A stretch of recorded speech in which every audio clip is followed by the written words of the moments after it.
siang. Assalamualaikum warahmatullahi wabarakatuh. Salam sejahtera. Terima kasih untuk sahabat mulia yang sudah meluangkan waktunya pada siang yang berbahagia ini untuk kita bertemu secara virtual ya dok.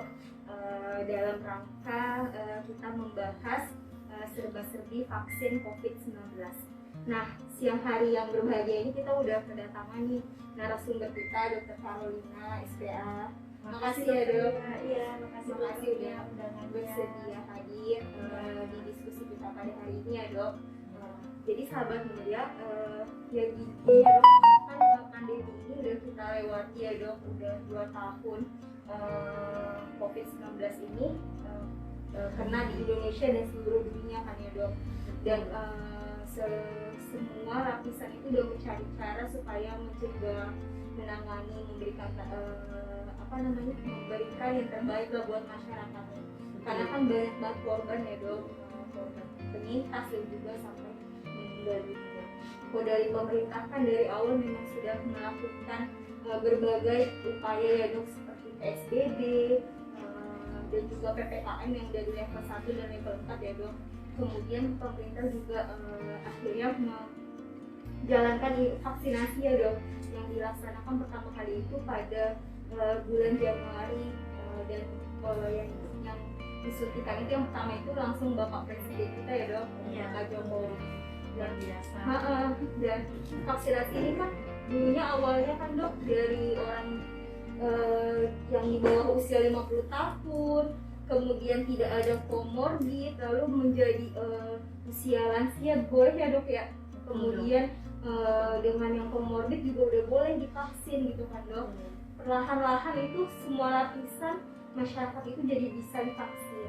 Dan kemarin baru saja ya dok, bulan November kan udah keluar ya dok, dari BPOM mengeluarkan bahwa anak usia 6-11 tahun itu bisa divaksin COVID-19.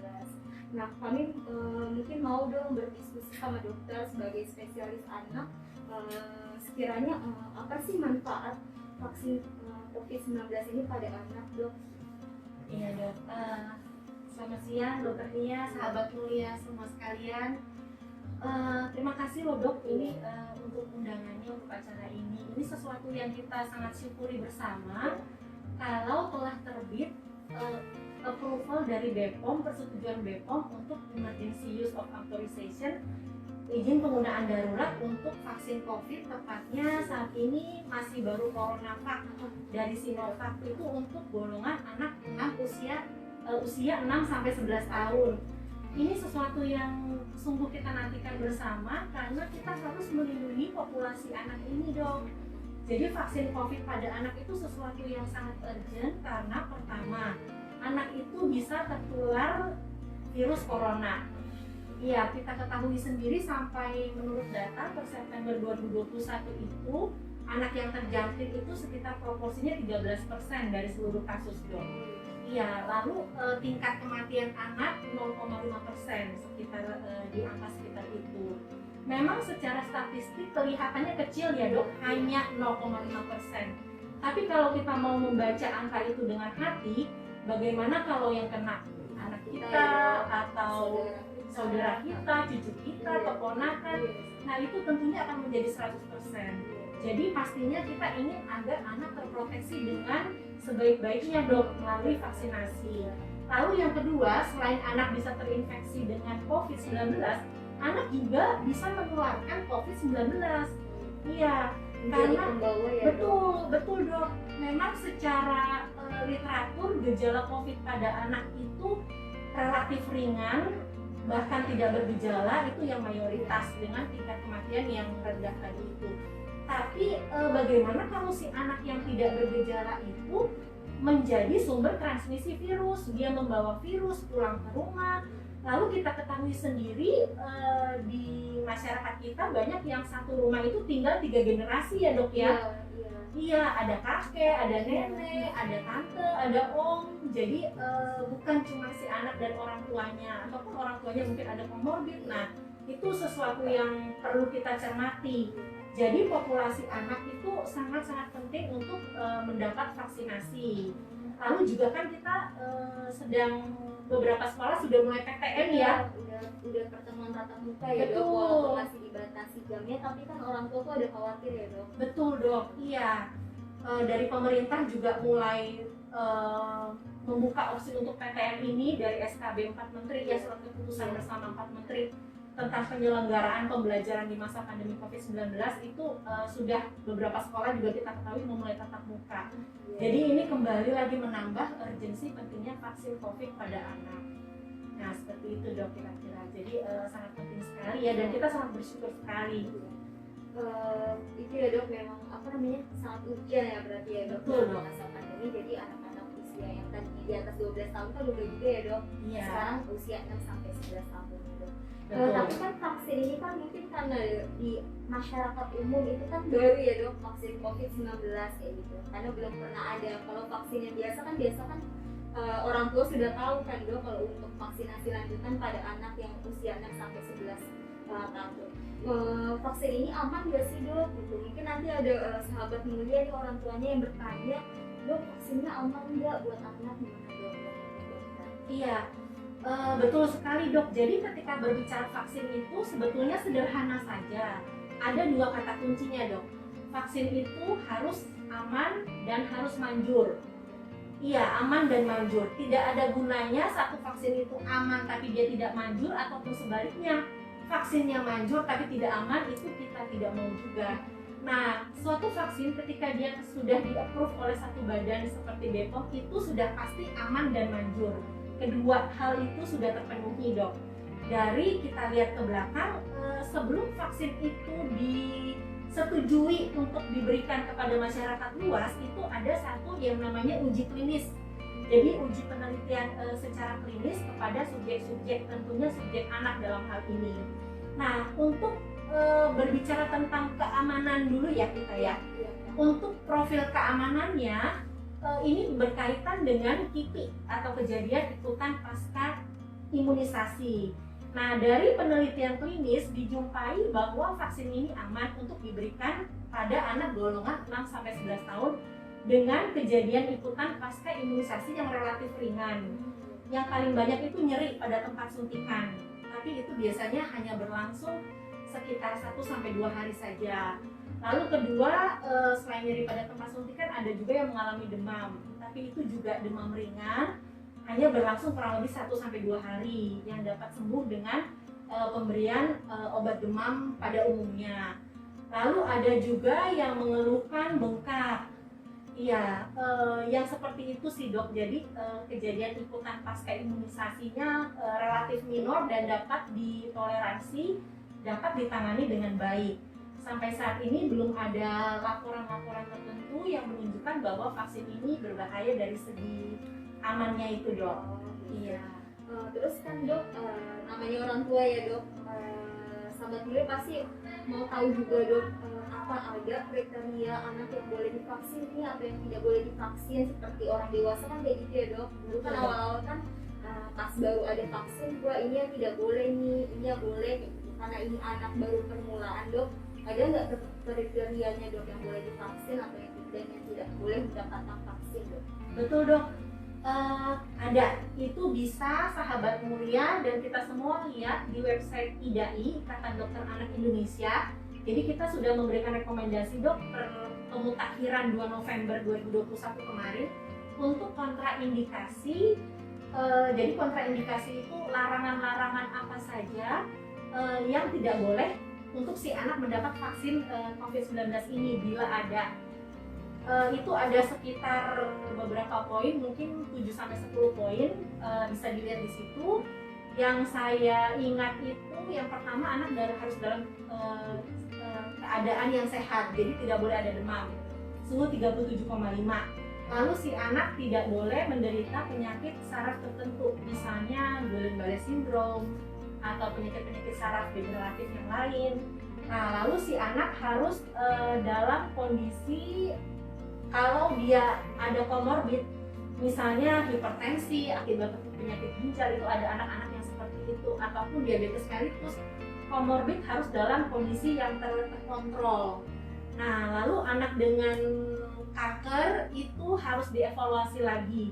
bukan menjadi kontraindikasi yang mutlak, tapi apabila kankernya dalam pengobatan fasenya sudah fase yang maintenance dan kondisi anak baik, anak sehat, itu bisa juga untuk divaksin, tapi itu harus ada pertimbangan khusus seperti itu, Dok. Lalu untuk anak yang hamil itu belum boleh, masih masuk kontraindikasi untuk vaksin. Ya, lalu untuk anak penyintas COVID itu masih disarankan 3 bulan, Dok, jaraknya. Dan yang perlu diperhatikan juga jarak dengan imunisasi sebelumnya. Jadi itu jaraknya harus minimal 1 bulan, Dok. Iya, jadi antara imunisasi COVID pada anak dengan imunisasi sebelumnya itu minimal 1 bulan. Seperti itu, Dok, kurang lebihnya. Dok, terus tadi kan dokter ada bilang kalau vaksin ini aman dan manjur gitu. Iya. Gimana sih tentang kemanjuran vaksin ini, Dok? Iya, oh ya, tadi baru berbicara aman ya, kita belum berbicara manjur ya. Kalau manjur itu tadi juga ditentukan lewat penelitian uji klinis. Untuk kemanjuran vaksin COVID kita berbicara mengenai ada namanya istilahnya serokonversi. Serokonversi itu adalah pembentukan kekebalan. Jadi ini mekanisme sedikit ya, mungkin ketika diberikan vaksin itu kan memberikan namanya antigen ya, antigen. Nah, antigen ini tubuh akan merespon dengan membentuk kekebalan atau yang disebut dengan antibodi. Nah, yang dinamakan serokonversi itu dari katanya itu konversi, jadi dari yang tidak ada menjadi ada. Nah, jadi ketika si anak itu antibodinya dari yang tidak ada menjadi ada, itulah yang namanya serokonversi setelah divaksin. Data penelitian menunjukkan nilai serokonversi setelah 28 hari dari jadwal vaksin yang kedua setelah diberikan dalam uji klinis itu konversinya 100%, Dok. Jadi ada peralihan antibodi pada 100% subjek yang menjalani uji klinis dari yang tidak ada menjadi ada. Nah, lalu untuk kan kita memakai vaksin CoronaVac ya, CoronaVac dari Sinovac dan Bio Farma. Untuk efikasi itu adalah seberapa vaksin ini bisa menurunkan kejadian COVID pada anak yang diimunisasi. Jadi kalau efikasi itu berbicara dalam populasi penelitian secara umum. Kalau tadi serokonversi berbicara nilai laboratorium ya. Jadi kalau efikasinya itu sama seperti vaksin CoronaVac Sinovac pada dewasa itu sekitar 60-70%, Dok. Iya, jadi kalau kemanjuran kita melihatnya dari situ. Dari tiga sisi tadi ya, Dok. Iya. Imunisasinya, Dok. Iya, serokonversi dan juga efikasi. Nah, itu berbeda lagi dengan efektivitas. Ini perbedaan istilah sih, Dok. Kalau efektivitas itu populasi dalam masyarakat keseluruhan. Itu belum diukur karena ini kan vaksin baru, belum juga disuntikan ke populasi usia 6-11 tahun. Jadi belum bisa diukur data efektivitasnya. Jadi selama ini yang ada itu data efikasi dan data serokonversi itu menunjukkan hasil yang memuaskan. Jadi dapat dikatakan bahwa mudah-mudahan vaksin ini vaksin yang manjur untuk golongan anak usia 6-11 tahun. Iya, tadi udah banyak banget dipaparin sama dokter ya, Dok, mengenai keamanan vaksin dan juga kemanjurannya, dan juga vaksin ini bisa diberikan pada anak-anak usia 6-11 tahun yang seperti apa, dan kontraindikasi yang tidak bisa diberikan itu seperti apa tadi. Mungkin sahabat mulia yang ingin bertanya boleh silakan diketik ya, Dok ya. Boleh Instagram ya. kita ya, Dok. Kita sama-sama Silakan diskusi ya, Dok, ngobrol-ngobrol untuk ibu-ibu yang mau bertanya tentang anak-anak yang mau divaksin, anak usia 6-11 tahun, boleh ketik aja pertanyaannya ya, Dok. Boleh. Silakan sahabat mulia. Mungkin ada yang sudah bertanya, Dok?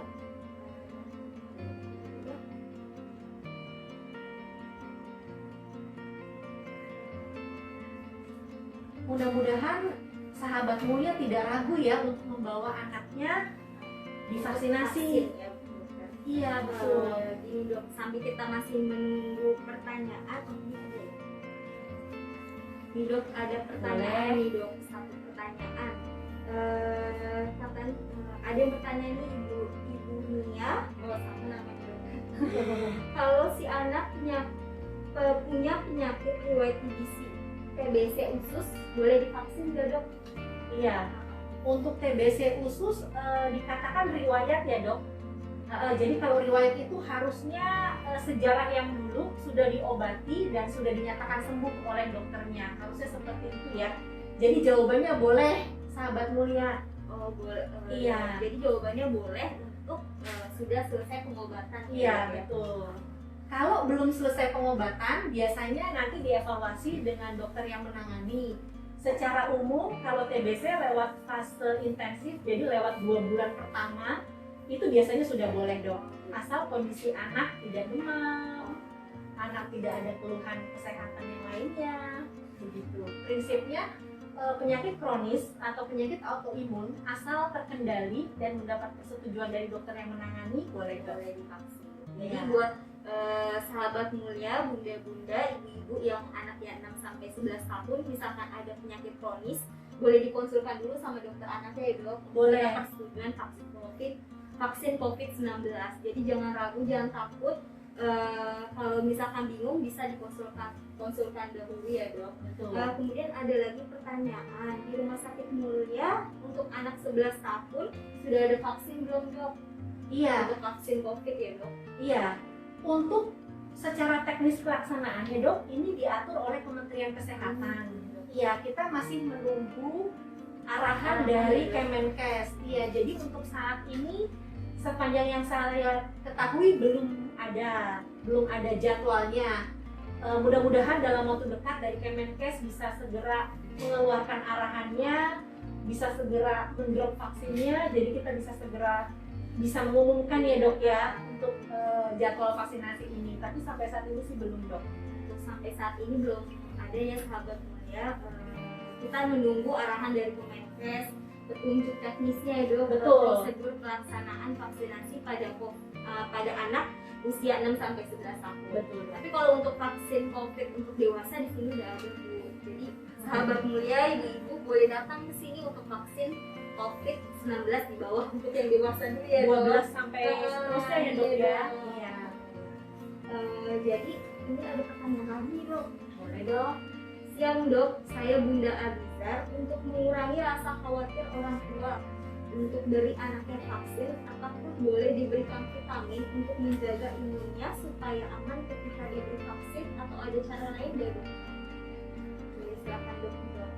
Iya, jadi untuk pemberian vitamin sebelum vaksinasi boleh-boleh saja. Ibu tidak ada masalah sih, boleh diberikan. Dan beberapa orang tua juga memberikan paracetamol ya, obat demam sebelum, biasanya sekitar 4-6 jam sebelum pelaksanaan vaksinasi. Itu boleh-boleh saja, tapi tidak rutin dilakukan. Kalau mau dilakukan boleh, dan menurut literatur sih tidak mengubah potensi vaksin dok. Iya, jadi tidak mengubah potensi vaksin, mudah-mudahan mengurangi gejala nyeri dan demam. Jadi bebas sih dok. Iya, boleh saja. Jadi buat bunda yang khawatir, sahabat mulia yang ibu-ibu yang khawatir untuk memberikan sebelum diberikan vaksin, boleh ya dok, Boleh ya, tidak Iya. mengurangi Potensi dari vaksin. COVID-19. Tidak mengurangi potensi itu, ibaratnya kemanjurannya Kemanjuran ya. dari vaksinnya Iya, ya, dok. iya, tidak masalah. Tidak Mau masalah. memberikan boleh, tidak memberikan ditunggu dulu, dipantau dulu. Kalau memang sakit, kalau memang nyeri baru diberikan anti nyeri boleh. Tapi kalau untuk vitamin sih bebas sih. Bebas ya. Iya. Ya mungkin untuk sahabat mulia yang masih mau bertanya, silakan, kita masih buka sesi pertanyaan ya dok ya. Boleh. Ini sambil kita menunggu pertanyaan lagi nih dok, dari orang tua kan itu lah dok, kekhawatirannya dok. Iya, betul. Kekhawatiran anaknya yang mau divaksin, apalagi anaknya masih umur 6-11 tahun. Dulu kita pun yang udah dewasa pun masih ada kekhawatiran ya dok karena vaksin baru. Nah, apa Iya, sih dok vaksin. tips dan triknya supaya orang tua itu tidak khawatir membawa anaknya vaksin COVID-19? Iya. Yang penting kita mengetahui latar belakang dari vaksin ini dok. Dua kata itu yang tadi itu kata kuncinya, aman dan manjur. Nah, aman dan manjur itu sudah dibuktikan melalui penelitian uji klinis. Iya, itu penelitian itu bahkan untuk anak di usianya tuh 3-11 tahun dok sebetulnya. Tapi kalau dari BPOM kita baru approval untuk 6-11 tahun. Jadi ketika kita sudah mengetahui data bahwa ada penelitian klinis, itu kita bisa meyakini bersama bahwa vaksin ini adalah aman dan vaksin ini juga adalah manjur. Juga ketika BPOM sudah memberikan izin penggunaan darurat, kita yakini bersama kalau vaksin ini mudah-mudahan aman dan manjur dok. Nah, jadi jangan ragu untuk sahabat mulia untuk membawa anaknya vaksin ya. Nanti kalau sudah ada petunjuk teknis, udah ada vaksin yang udah tersebar ya dok ya, vaksin untuk anak yang sampai 11 tahun, yuk ajak anaknya vaksin di Dimana saja ya, di puskesmas, ya, di fasilitas kesehatan. Ya. Nah, kekhawatiran orang tua terhadap anaknya itu kan memang besar ya dok pas pandemi ini. Karena apa namanya, tidak emang di sekolah kan offline kayak gitu ya dok, tidak ada pertemuan tatap muka. Dan pemerintah akhirnya membuat kebijakan untuk jadi tatap muka kan dok, bukan masih dibatasi jamnya kayak gitu. Nah, karena kekhawatirannya mereka jadi ya udahlah influenza dulu dok, vaksin influenza dulu lah pada anaknya. Nah itu berpengaruh gak sih dok, vaksin influenza dengan vaksin COVID-19 ini dok? Iya, jadi kalau membahas tentang vaksin influenza itu sebetulnya kita secara garis besar itu terkait dengan vaksin yang ada hubungannya dengan pneumonia. Kita kan target organnya adalah pneumonia ya dok. Kalau dari virus COVID juga target organnya paru-paru, yaitu bisa menyebabkan pneumonia. Nah penyebab pneumonia ini banyak sekali dok. Jadi selain virus corona, virus influenza juga banyak lagi virus dan bakteri.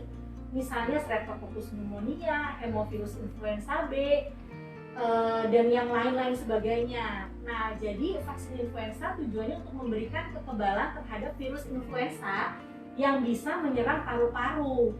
Nah, jadi sama-sama istilahnya pneumonia related vaksin sudah vaksin yang terkait dengan pneumonia.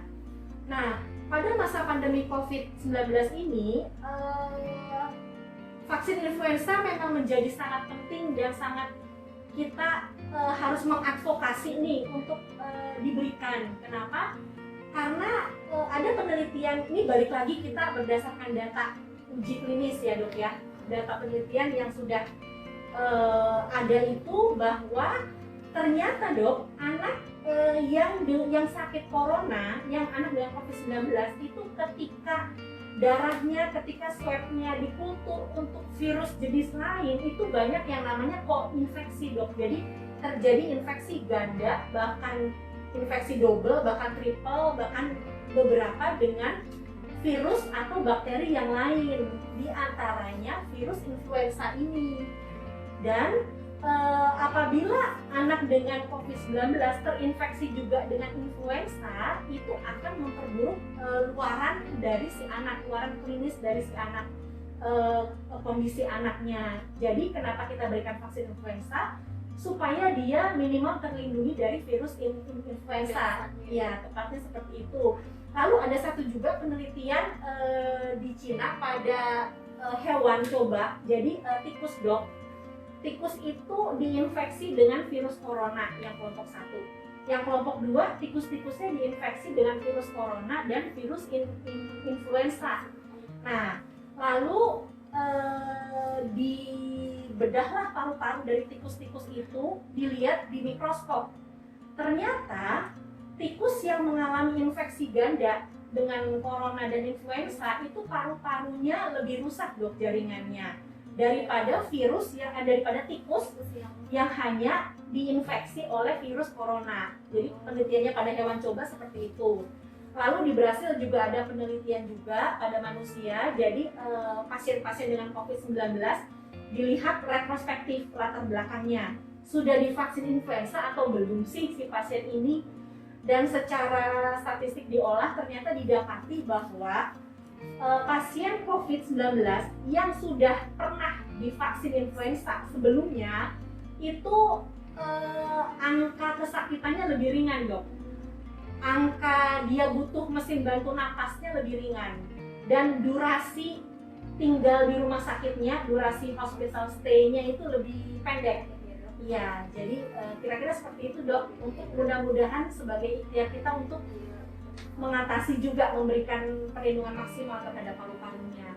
Jadi seperti itu sih dok. Berarti sebenarnya itu ujian juga ya dok, selama belum ada keluar vaksin COVID-19 itu ya dok. Iya.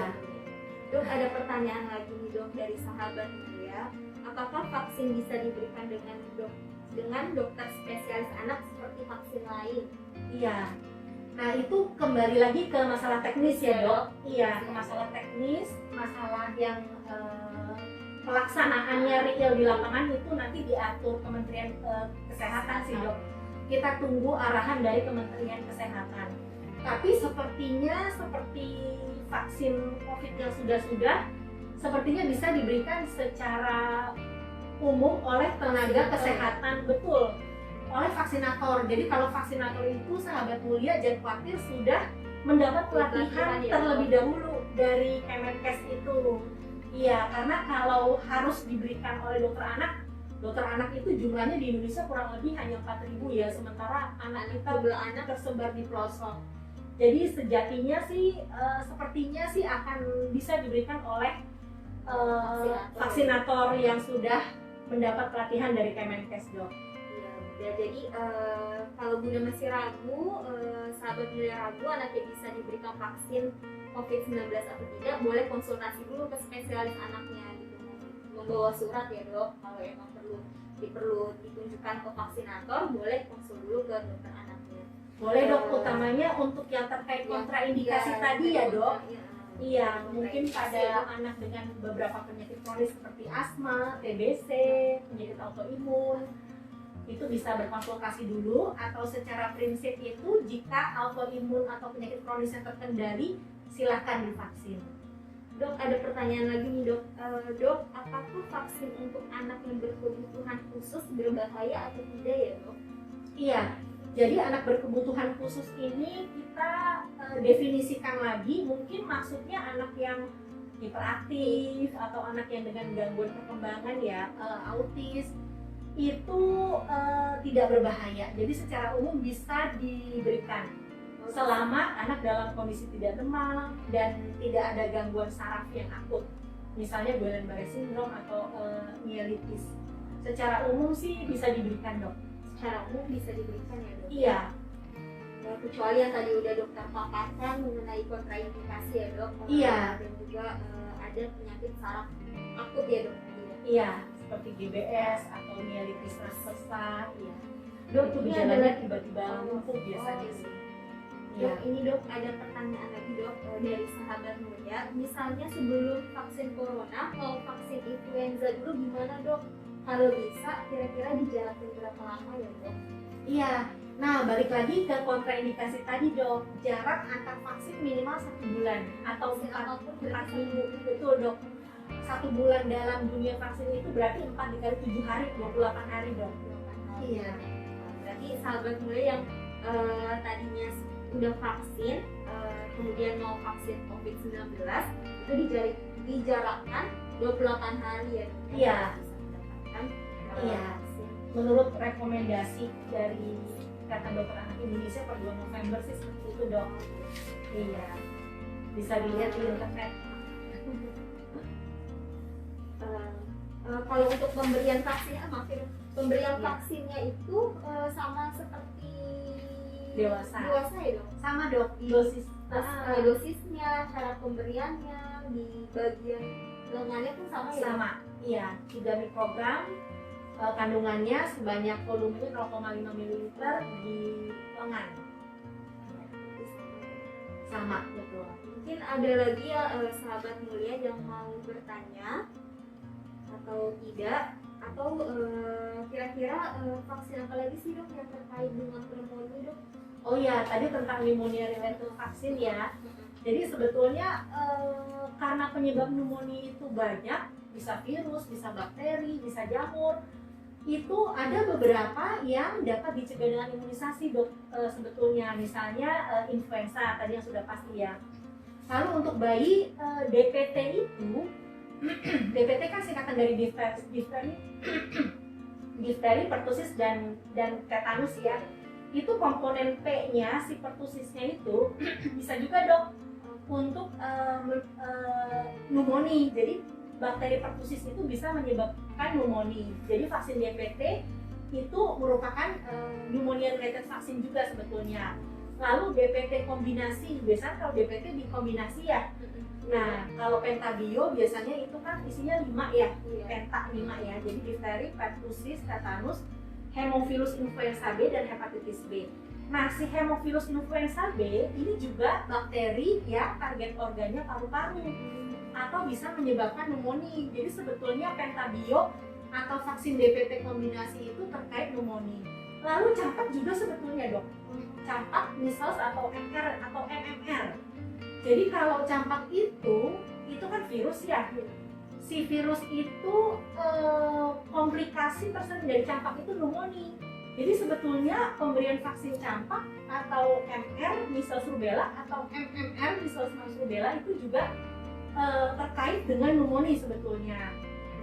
Lalu PCV, pneumonia conjugate, pneumococcal conjugate vaksin itu juga terkait dengan pneumonia. Seperti itu dok. Jadi sebetulnya banyak vaksin yang terkait dengan pneumonia dok. Banyak ya dok? Iya. Pneumonia itu radang paru ya, infeksi paru. Mungkin udah banyak nih tadi pertanyaan kita ya dok. udah jalan beberapa menit nih. Selanjutnya mungkin bisa saya simpulkan ya dok ya. Boleh dok. Pertemuan kita, diskusi kita pada siang hari ini. Jadi vaksin COVID-19 ini baru diluncurkan ya dok dari BPOM dan juga udah disampaikan juga oleh Ketua IDE ya dok. Ya dok. Kita tinggal menunggu petunjuk teknis dari Kemenkes untuk pemberian vaksinnya. Vaksinnya bisa diberikan pada anak usia 6-11 tahun ya dok, dengan dosis yang sama seperti orang dewasa ya dok. Dan ada kontraindikasinya juga dari yang tadi dokter sudah paparkan. Nah, vaksin ini dia manjur dan aman ya dok. Jadi untuk sahabat muda jangan khawatir, bunda-bundanya jangan khawatir untuk memberikan vaksin pada anak usia 6-11 tahunnya nanti di Vaskes terdekat. Nah, untuk sahabat mulia yang sudah anaknya dilakukan vaksin influenza, bisa dijarakkan 28 hari ya dok dengan pemberian vaksin selanjutnya atau vaksin COVID-19 ini. Kemudian ibu-ibu jangan khawatir dengan kemanjuran dan keamanan vaksin ini. Bila nanti anaknya ingin divaksin, pastikan anak sehat ya dok, anak sehat, tidak demam, kemudian tidak memiliki kontraindikasi. Bila ragu, boleh datang ke spesialis anak untuk berkonsultasi terlebih dahulu ya dok. Kemudian jangan lupa juga nih sahabat mulia, walaupun kita masih dalam kondisi pandemi dan memang sudah harus tatap muka untuk anak-anak sekolah, 3M ya dok, apalagi anak-anak kan, pakai masker, menjaga jarak dan juga mencuci tangan. Di anak usia 6-11 tahun mungkin belum ngerti menjaga jarak ya dok, masih deket-deket lah sama temennya, tapi bisa diberikan pengertian untuk anak-anaknya. Dari pemerintah pun juga membatasi kan dok jumlah anak yang datang ke sekolah dan waktu mereka dibatasi hanya 2 jam ya dok. Iya. SMP, SMA baru 4 jam. Teknis pengaturannya diatur di SKB 4 Menteri itu Iya. ya. Jadi pemerintah juga memberikan perhatian yang luar biasa ya kepada Iya. anak-anak kita. Jadi jangan lupa vaksin COVID-19-nya nanti bila ada didatangi ke Vaskesnya, kemudian bila ragu bisa konsultasi ke dokter anak. Nah dokter mungkin ada yang mau disampaikan nggak dok kepada para orang tua mengenai vaksin ini lagi, atau tips dan triknya juga dok? Silahkan dok, terakhir penutupannya. Iya, mudah-mudahan segera ya dok keluar arahan dari Kemenkes mengenai secara teknis pelaksanaan dari vaksin ini untuk anak-anak kita, cucu kita, keponakan kita usia 6-11 tahun, sehingga mereka bisa mendapat proteksi yang semaksimal mungkin dok. Kan kita lebih tenang ya saat mereka sekolah tatap muka kalau sudah diberikan vaksinasi. Jadi yakinlah bahwa vaksin ini sudah disetujui oleh pemerintah dan organisasi profesi Ikatan Dokter Anak Indonesia juga sudah mengadvokasi pemberian vaksin ini. Jadi untuk keamanan dan kemanjurannya mudah-mudahan bisa aman dan bisa manjur untuk anak-anak kita. Terima kasih sahabat mulia.